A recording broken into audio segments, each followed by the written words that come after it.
Ladies and gentlemen, boys and girls, welcome to the Cherry Pickers Podcast, the show for all things hockey, featuring your hosts, Zuu and Bee Rhodes.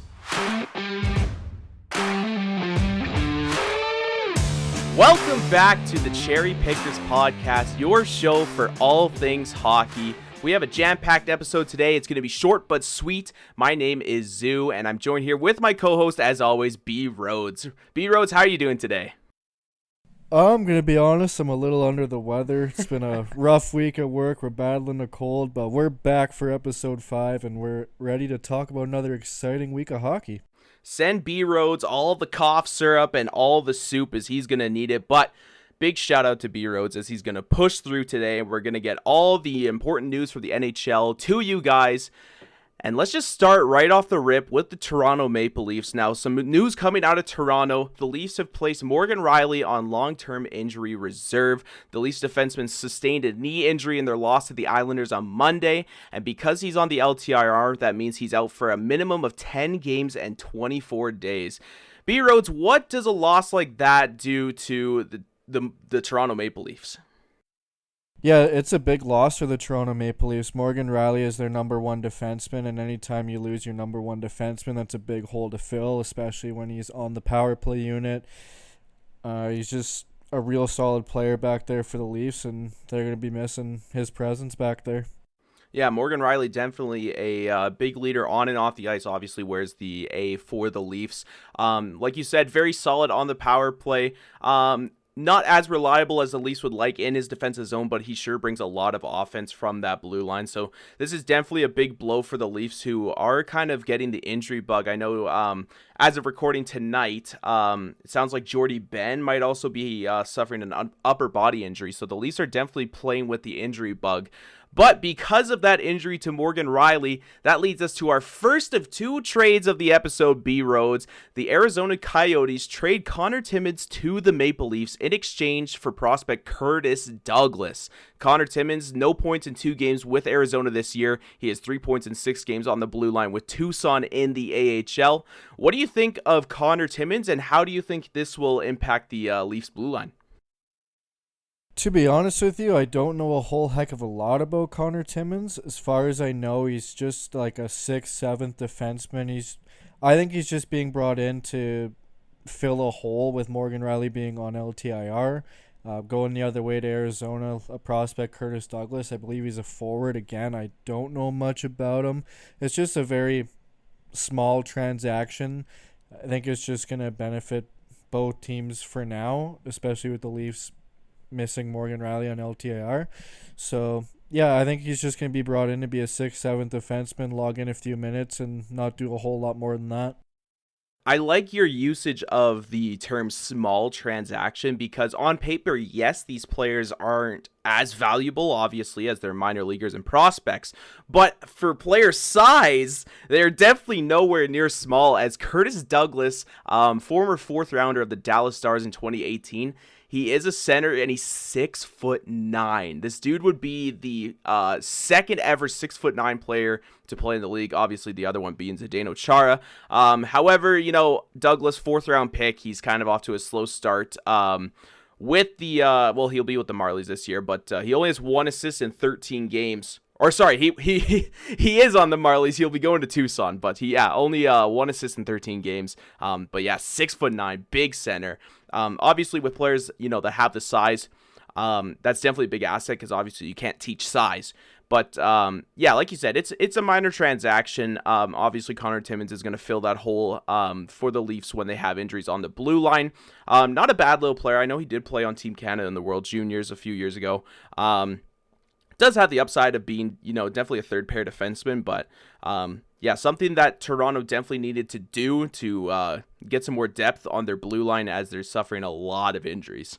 So let's talk about the second trade of the episode of Bee Rhodes, and this one's a I love this player. The Rangers trade Ryan Reeves to the Minnesota Wild, and in exchange, the Rangers will be getting a 2025 fifth-round pick. Now, Ryan Reeves obviously getting to the latter end of his career, as he is in his mid-30s. He's been held scoreless in 12 games this year with the Rangers. Obviously, he's not brought in for the scoring. Ryan Reeves also just a few years ago was traded to the Rangers for a first-round pick. So obviously, the value's dropped off a little bit as he doesn't have really any scoring touch anymore, but he brings that big physical presence in for the Wild, who definitely need it as they're battling in a very gritty and big-sized Central Division. Brody, what do you think of this trade for the Minnesota Wild?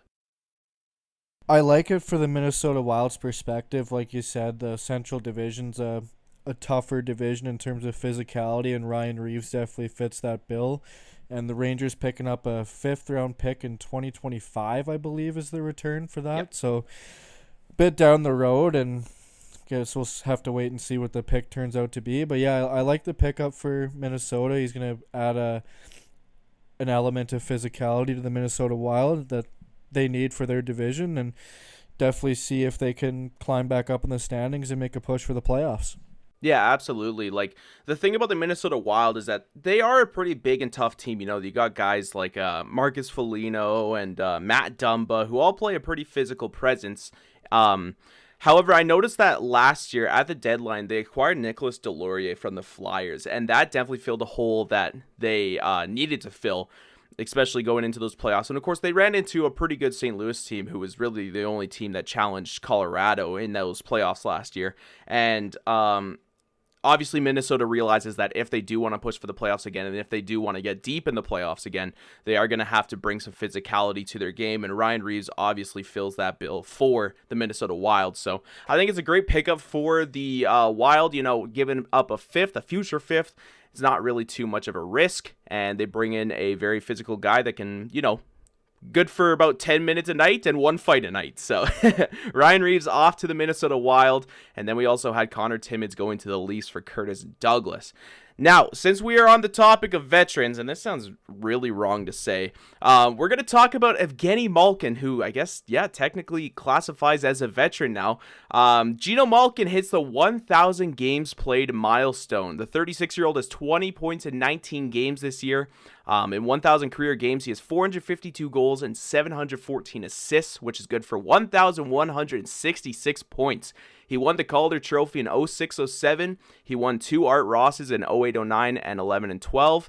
And he also won the Hart and Ted Lindsay in 11-12. And, of course, he won the Conn Smythe Trophy in 08-09, where he won his first of 3 Stanley Cups. What do you think of Evgeni Malkin hitting the 1,000 game mark, Bee Rhodes?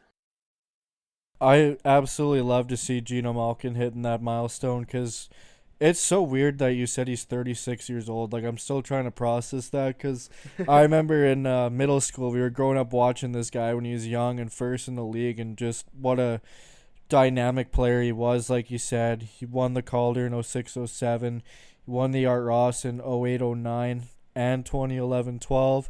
Conn Smythe as well, 3-time Stanley Cup champion. Like, he's done it all, and I honestly believe that if he wasn't on the Pittsburgh Penguins and he was on any other NHL team, he would have wore the C for the majority of his career because of how good of a player he is. And yeah, he's had a great career, and just the amount of points he's had and the milestones he's hit. It's an incredible career, and hats off to Gino. Now, Bee Rhodes, do you think Malkin is going to crack the Hockey Hall of Fame? I think he's a first ballot Hall of Famer. I think that's a very good take. Yeah, Evgeni Malkin, you know, he's got the hardware, he's got the statistics. He's just a fantastic player. You notice him every time he's on the ice. He's a big body. He possesses the puck very well. Fantastic lethal shot. He's got great playmaking abilities, and he's good in his defensive zone too. He's just all around a great player. Like you said, I agree. I think, if he was on any other team, he'd be captain. Just how he plays on the ice is such good leadership.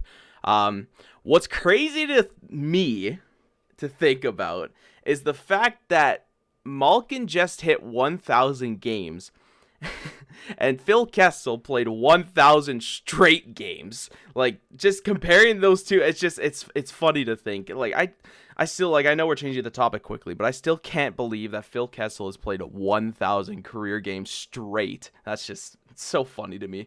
But yeah, Evgeni Malkin, 1,000 games played in the NHL. Obviously, it should be more at his age at 36, but he's, dealt with two lockouts, I think, 2 lockouts in his career, and injuries as well have definitely played a role in that. But nonetheless, congratulations to Evgeni Malkin for the 1,000 games. Let's talk about another record.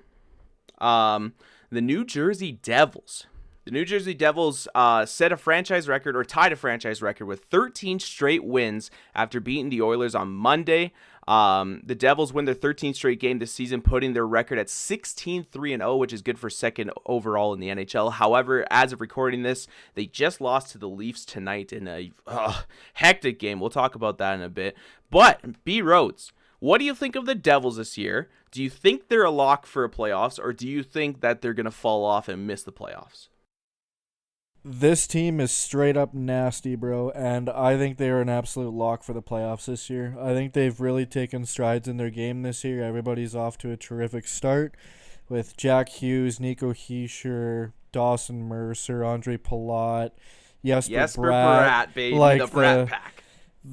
The list goes on and on. Like, they're a solid team. I don't think they're getting the credit that they deserve at this point. Like, they should be getting all the attention because they are a very solid team this year. And honestly, I'd be very surprised at this point if they didn't make the playoffs just because of how hot of a start they're off to. Yeah, I absolutely agree. And another factor to the Devils' great start this year is Vitek Vanacek. He's been absolutely solid for them between the pipes. Of course, Mackenzie Blackwood has run into injuries again, and you hate to see it, but that was the one thing that was kind of holding the Devils back last year in making the playoffs, was they just didn't have the goaltending. They didn't have the depth, and Blackwood was suffering from injuries, and of course, Blackwood being their number one goalie, it's hard to recover from that when you lose your number one tendy. And Vanacek has played fantastic for the Devils. And yeah, like you said, this team is just absolutely sick. They've got a star-studded roster. They're built from front to back. And it's crazy to think that they have so many players still coming up too. Like, they drafted second overall last year. They got Simone Nemec, who's going to be a fantastic two-way, more offensive-sided defenseman, kind of, a smaller version of Dougie Hamilton. They have Luke Hughes coming up too, who's going to be filthy as well. He's a fantastic puck-moving defenseman. They've got a very, very good team, and they're very young as well. So we right now could be witnessing the start of a dynasty with the New Jersey Devils, with how young their team is, how locked up their team is, and how much potential they bring to the table. This team is sick, and they're starting to show the entire league that they're not a force to be reckoned with. They are a very good team, and they've been showing it on the ice this year. New Jersey's got to make a trade with the Vancouver Canucks and bring in Quinn Hughes. Get the Hughes brothers together. That would be so cool. I don't think there's ever been a time in the NHL where 3 brothers have played together. Like, we've had, Mark and Eric Stahl have played together. The Sedin brothers, obviously. Sutters have played together. There's been a lot of times where 2 brothers have played together. Can you recall any time that we've seen 3 brothers play together on one team? Ooh, I don't think so, actually. Nothing really rings a bell. I feel like it would be the first time, and that'd be so cool, honestly, seeing all 3 Hughes brothers play together, and they're all so good too. Like, obviously Jack is such an offensive weapon up there. Quinn Hughes, provides so much play from the point. He's very good as well. And then Luke, of course, he's a very good prospect coming up. It would be a very entertaining team to watch, that's for sure. Speaking of entertaining defensemen to watch, we're going to talk again about Cale Makar, because, man, this guy does not disappoint. Cale Makar becomes the fastest defenseman in NHL history to reach 200 career points. He scored a goal against Dallas on Monday that gave him his 200th career point. It only took him 195 games, which is 12 games fewer than the previous record holder, Sergei Zubov. Another interesting fact about this is that all 9 fastest defensemen to hit 200 points, except for Makar and Gary Suter, are in the Hockey Hall of Fame. Makar, obviously young, is already making a push for his spot in the Hall with a Cup, a Norris, and a Conn Smythe under his belt at just age 24. What do you think of this milestone that Makar hit, Bee Rhodes? And do you think he's already a lock, or do you think he's going to be a lock in the future for the Hall of Fame?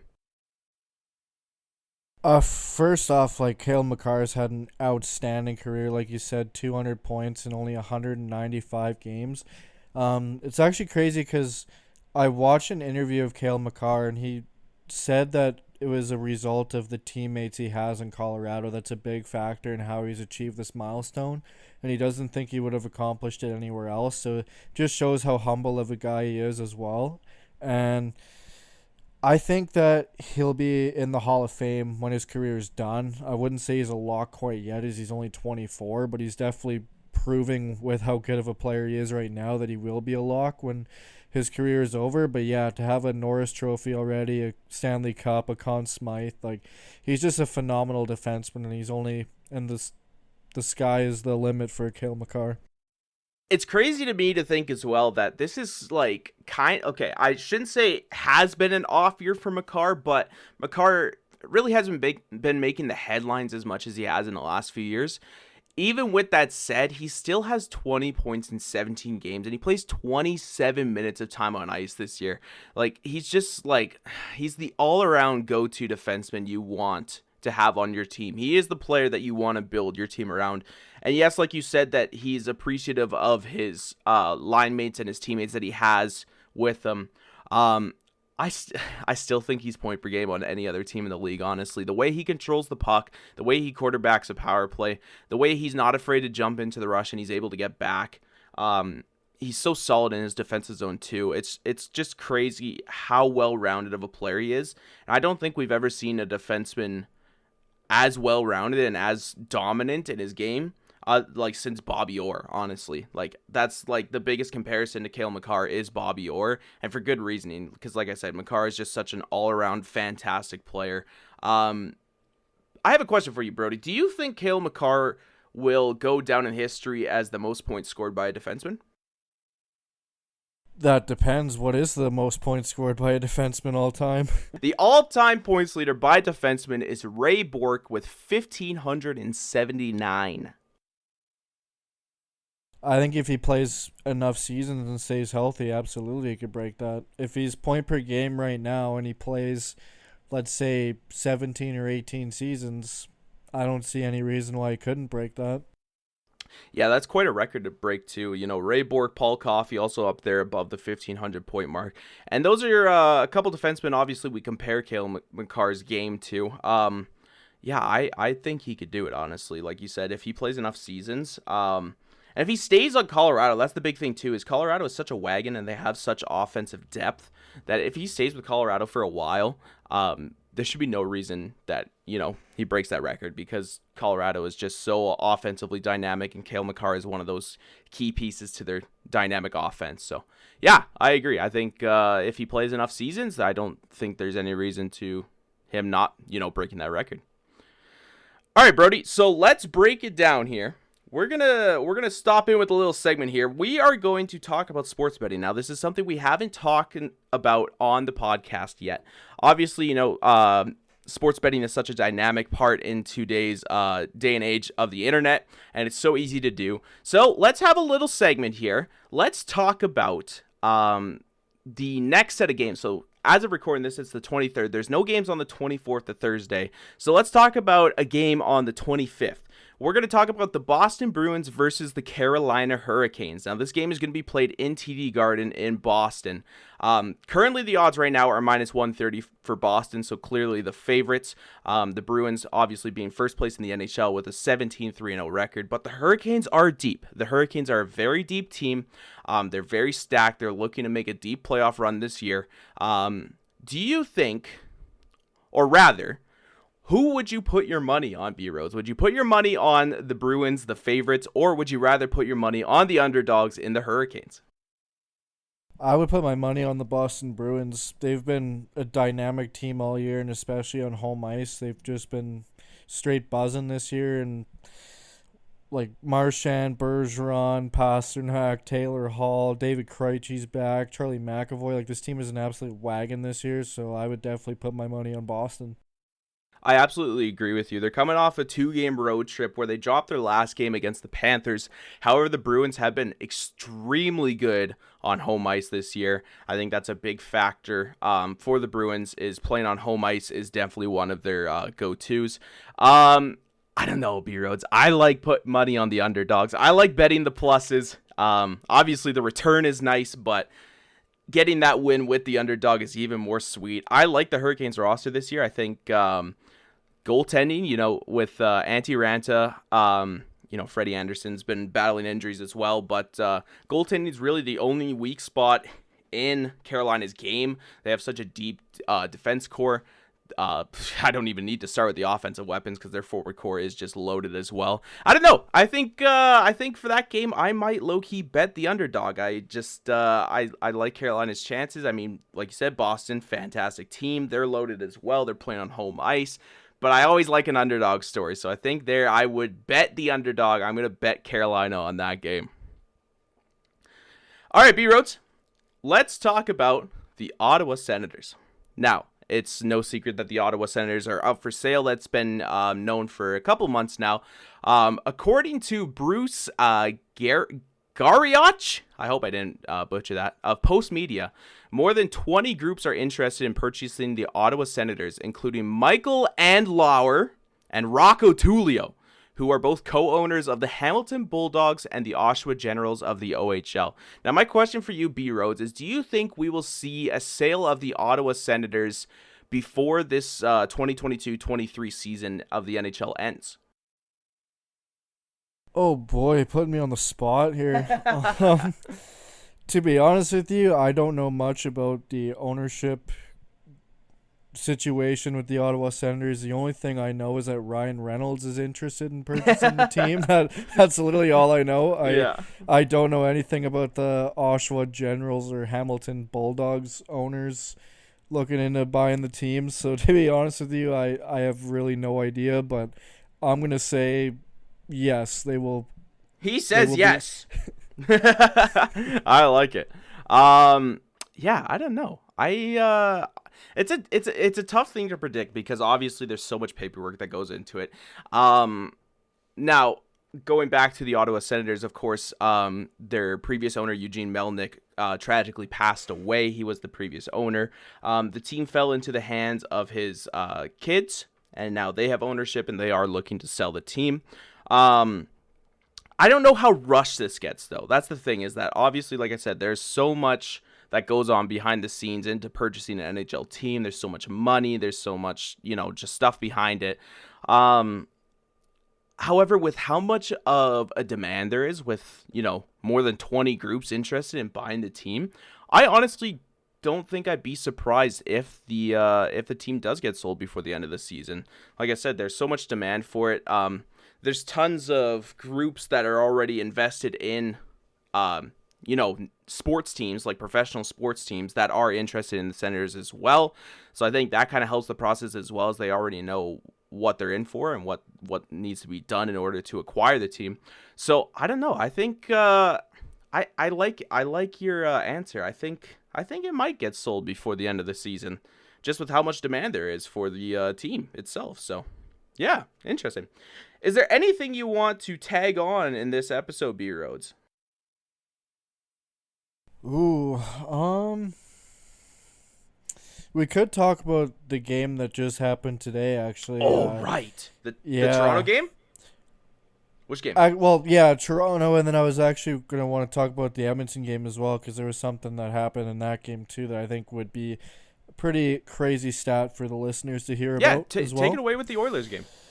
Yeah, so the Oilers lost to the Islanders 3-0 today, but the shots were 50 to like 27 or 28 for the Oilers. Sorokin put up a 50-save shutout, and I left him on the bench on my fantasy team because I had McDavid, Dobson, and Pulock playing. So I was like, I don't really want to lose points in case McDavid scores or whatever, because it's McDavid. He's going to do that. Yeah. And, of course, the one time I put Sorokin on the bench, 50-save shutout. Like, I mean, to be fair, that's honestly a that's honestly a wise choice. Like, I know I've started doing that too, is in fantasy, because I'm in like 4 different fantasy leagues. Anytime I have a goalie that plays against the Oilers, I usually bench him as well, because the Oilers are good for putting, goals up on the board.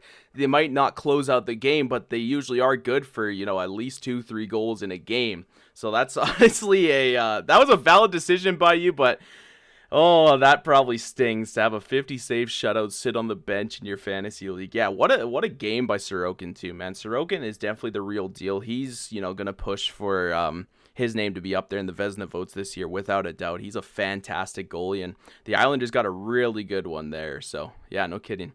Is there anything else you want to add on about that game, or should we move on to the Toronto game? We can move on to the Toronto game. I think, all right. That's pretty much all I wanted to talk about with that game. Cool. Yeah, the Toronto game we got to talk about, because holy man. So the Toronto Maple Leafs played the New Jersey Devils tonight in New Jersey. Toronto ended up coming away with a 2-1 win in that game, snapping the Devils' 13-game win streak. But it was very eventful, and not because of the play on the ice, but more of the fans. New Jersey ends up getting 3 separate goals taken away. Calls on the ice being goals, after review, no goals. So obviously right there, fans not too thrilled with the reffing. And then the downpour of beer and garbage. And it got so bad to a point where the Maple Leafs ended up going back to their dressing room because there was so much debris being thrown on the ice. What do you think of the actions of the New Jersey fans? Do you stand by it, Bee Rhodes, or do you think it's uncalled for? I would stand by it, and the reason that I would is because the Devils are on a massive winning streak, or they were until they lost tonight, and when you get multiple goals called back, it's definitely frustrating. It seems like over the past few seasons that the reffing in the NHL has been very inconsistent from game to game, and you really never know what's going to be a goal or what's not going to be a goal right now. So I understand the Devils fans' frustration, and especially when you're on a winning streak that obviously you don't want to break, and you've gotten multiple goals called back where you technically would have been winning the game in that scenario. Like, yeah, I would stand by it. I'd be frustrated if I was a Devils fan. Yeah, I'm going to agree to an extent. Like, I get it, you pay the tickets to go watch the game. Your team's doing fantastic, and the reffing is, I wouldn't say the reason, but a big reason why your team comes away with a loss is definitely frustrating. After looking back at those 3 disallowed goals, the first one definitely should have counted. There was no way it was goalie interference, and that's another huge problem in the league this year, is just such inconsistent calls, and there's no one knows really what is goalie interference and what isn't. Throwing debris on the ice, though, I'm not a fan of it. It slows down the game. It ruins any momentum for either the opposition or even your team, especially your team. If your team's trying to make a push to come back, yes, 3 goals getting called back sucks, but as soon as you start throwing stuff on the ice, there's the delay, and then the cleanup process, and your team loses momentum in trying to come back. And unfortunately for the Devils, they were only able to score 1 goal in that comeback. And yeah, I don't know. I don't like the throwing of the debris and stuff. I understand that 3 goals called back is frustrating, but I don't think it has to be taken that far. But nevertheless, what a scene in New Jersey. What a scene in New Jersey. Like, I haven't seen that kind of outrage from a fan base in years, man. It was ridiculous. So, okay, I got one more thing to talk about, Bee Rhodes, and then we'll wrap up the podcast so you can get some rest with your with your voice. One more milestone we forgot to talk about. Patrice Bergeron got his 1,000th career point, all with the Boston Bruins. Every single point has been with the Boston Bruins. He got his 1,000th career point on an assist in the second period when the Bruins beat the Lightning on Monday night. Bergeron became the 4th Boston player and 94th in NHL history to reach the milestone. What do you think of Patrice Bergeron? I think he's had a fantastic career. For a large portion of his career, I wouldn't say he was underrated, but I feel like he didn't get the attention he deserved. Like he's been a real solid defensive forward. He doesn't necessarily put up a lot of points, but he's still around like a 65, 70 point guy consistently over his entire career, which is still a pretty impressive feat. And the fact that he's done it all with one team, and he should have arguably been the captain for a lot longer than he has been for the Bruins. Mm-hmm. But to have multiple Selke trophies, like honestly, they should just name that award the Patrice Bergeron Award at this point with the amount of Selkes he's won. But he's also won a Stanley Cup, and even on the international side too, he's won World Championships, World Junior Championships, Olympic golds. Like he's done it all, and I think Patrice Bergeron's had a fantastic career, and I think he should be a first ballot Hall of Famer as well.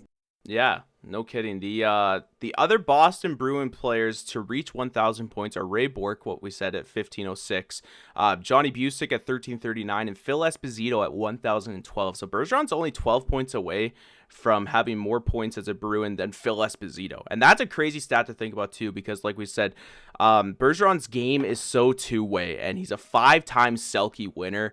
He's so responsible in his defensive zone. He's such a fantastic all-around player. And he's the 41st player in NHL history to have 1,000 points with one team. So Bergeron obviously will have his number retired by the Bruins. More than likely will be a first ballot Hall of Famer. Fantastic career for Bergeron. Hasn't called it quits yet, and honestly, his game has not slowed down at all. And I don't see him calling it quits for at least another couple of years. So yeah, 1,000 points for Patrice Bergeron, a huge milestone. Congratulations to Bergeron. And I think that will do it, Bee Rhodes. Is there anything else you'd like to add before we wrap it up? I don't got anything else to add, my guy. Bee Rhodes wants to go to sleep. He wants to get his soup in. Send Bee Rhodes your condolences on Twitter at BrodyMac97. Check out the podcast Twitter as well at TCP_show. And check out my Twitter as well at your boy Zuu. That's Zuu with 2 U's. We appreciate every single one of you for listening to the Cherry Pickers podcast. Our show is available on all podcast streaming platforms, whether that be Spotify podcasts, Apple podcasts, Google podcasts, and on YouTube as well. We thank you all for your support, and take care.